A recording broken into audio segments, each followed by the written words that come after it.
ایک بزرگ کی بات لکھی جو تابعی ہیں، وہ فرماتے ہیں کہ ان بزرگوں کا طریقہ یہ تھا کہ وہ لوگوں سے چھپ کے پہاڑ کے پیچھے عبادت کرتے تھے، اور پوزیشن ان کی یہ تھی کہ کسی سے ملتے نہیں تھے، بالخصوص فجر کی نماز سے لے کر عصر کی نماز تک بکریاں رکھی ہوئی تھیں، ان کو چراتے رہتے تھے فرات کے کنارے اور نفل پڑھتے رہتے تھے۔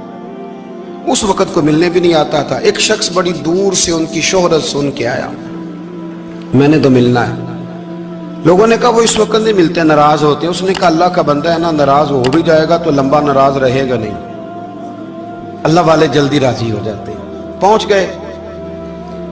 اب وہ بابا جی نماز پڑھ رہے تھے تو کہتے میں نے عجیب منظر دیکھا کہ بابا جی فرات کے کنارے نماز پڑھ رہے ہیں اور ایک بھیڑیا ان کی بکریوں کی حفاظت کر رہا ہے۔ سبحان اللہ۔ کہتے میں حیران رہ گیا کہ بھیڑیا تو بکریاں کھایا کرتا ہے اور یہاں چرا رہا ہے۔ کہتے میں جب گیا تو بابا جی نوافل میں مشغول تھے، مجھے دیکھ کے کہنے لگے اس وقت کیوں آئے؟ میں نے کہا حضور اگر آئے گیا ہوں تو پھر مہربانی کرے قبول فرما لیں۔ میں بیٹھ گیا تو میں نے کہا حضور یہ بھیڑیا بکریاں چرا رہا ہے، بھیڑیا اور بکریے کی صلح کب سے ہو گئی؟ تو فرماتے ہیں لمبی تقریر نہیں، ہلکا سا جملہ۔ فرمانے لگے جب سے بکریوں کے مالک نے رب سے صلح کر لی ہے نا، تب سے بھیڑیوں نے بھی بکریوں سے صلح کر لی ہے۔ بکریوں کے مالک نے رب سے صلح کر لی، گناہ چھوڑ دیے، اس کی فرما برداری میں آ گئے۔ اب پھر اسے بکریاں چلانے کی ضرورت نہیں رہی، بکریاں نہ اب بھیڑیا چراتا ہے۔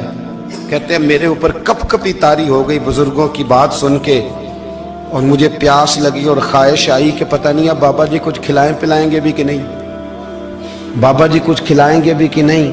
کہتے میرے دل میں خیال تھا تو بزرگوں نے ایک لکڑی کا پیالہ، ان کے پاس وہ غار میں بیٹھے تھے تو ایک چھوٹا سا پتھر تھا، اس کی ڈھلان بنی ہوئی، بابا جی نے اس کے نیچے لکڑی کا پیالہ رکھا، وہ رکھا ہی تھا تو وہ دودھ سے بھر گیا۔ کہتے انہوں نے مجھے دیا تو ٹھنڈا اور میٹھا دودھ، میری طبیعت خوش ہو گئی۔ بابا جی نے دوبارہ وہی پیالہ اسی جگہ رکھا تو شہد سے بھر گیا۔ 1000 سال پہلے داتا صاحب لکھ رہے ہیں، کہتے مجھے دیا۔ میں نے فوراً کہا، میں نے کہا حضور یہ دودھ تو گائیں بھینس دیتی ہے، پہاڑوں سے تو نہیں نکلا کرتا، اور شہد تو شہد کی مکھیاں دیتی ہیں، پتھروں سے تو نہیں نکلتا، یہ آپ کہاں سے نکال رہے ہیں؟ تو کہتے ہیں وہ قرآن مجید پڑھنے لگے۔ وَإِذِ اسْتَسْقَىٰ مُوسَىٰ لِقَوْمِهِ، جب موسیٰ کی قوم نے ان سے پانی مانگا، فرمانے لگے موسیٰ کی نافرمان قوم پانی مانگے، حضرت موسیٰ پتھر پہ ڈنڈا مارے تو اللہ وہاں سے 12 چشمے جاری کر دے۔ جو رب حضرت موسیٰ کی نافرمان قوم کے لیے پتھر اور پہاڑوں سے چشمے نکال دیتا ہے نا، وہ محمد عربی کے غلاموں کے لیے پتھر اور پہاڑوں سے دودھ اور شہد بھی نکال دیا کرتا ہے۔ وہ بزرگ کہنے لگے بس بات یہ ہے کہ آج بھی ہو اگر ابراہیم کا ایمان پیدا تو آگ کر سکتی ہے انداز گلستاں پیدا۔ کہنے لگا حضور پھر میرے لیے بھی دعا کریں۔ آپ فرمانے لگے پھر دعا نہ کرا تو مدینے والے کی غلامی شروع کر، تو نبی کریم کی غلامی شروع کر، تو رسول پاک کی غلامی شروع کر۔ ایک بات علم، پھر فرمایا اللہ رسول سے محبت، پھر فرمایا حضور کی غلامی۔ اس سے سارے مکاشفات کھلیں گے، اس سے سارے مشاہدات کھلیں گے، اسی سے کرامتیں ملیں گی، اسی سے مقبولیت ہوگی، اسی سے اللہ نبی کی بارگاہ میں درجہ ملے گا۔ پھر داتا صاحب آگے بڑھتے اور داتا صاحب فرماتے ہیں صوفیاء کی ایک جماعت ہے جو کہتی ہے ہم نے تو کبھی اپنی زبان پر دکھ بیان ہی نہیں کیے، ہر شے اپنے رب رسول کے حوالے کر دی، ہر شے اللہ رسول کے۔ اور داتا صاحب کہتے ہیں کچھ ایسے بھی ہیں جو دعا بھی نہیں مانگتے، لوگوں کے لیے مانگتے ہیں، اپنے لیے نہیں مانگتے۔ آپ دعا کیوں نہیں مانگتے؟ تو کہتے ہیں اللہ کو تو پتہ ہی ہے ہمیں کیا چاہیے، اسے تو پتہ ہی ہے۔ ایک بزرگ کی بات لکھی ہے داتا صاحب نے، میری جماعت میں مزاج ہے کرامتوں کا، مجھے وہ ساری باتیں بھی آتی ہیں کہ ایک بندہ کراچی سے آیا، داتا صاحب حاضری دی تو اس کی لاٹری نکل آئی، یہ بھی مجھے آتی ہے، لکھی پڑھی ہے میں نے، کتابوں میں ہے یہ بھی۔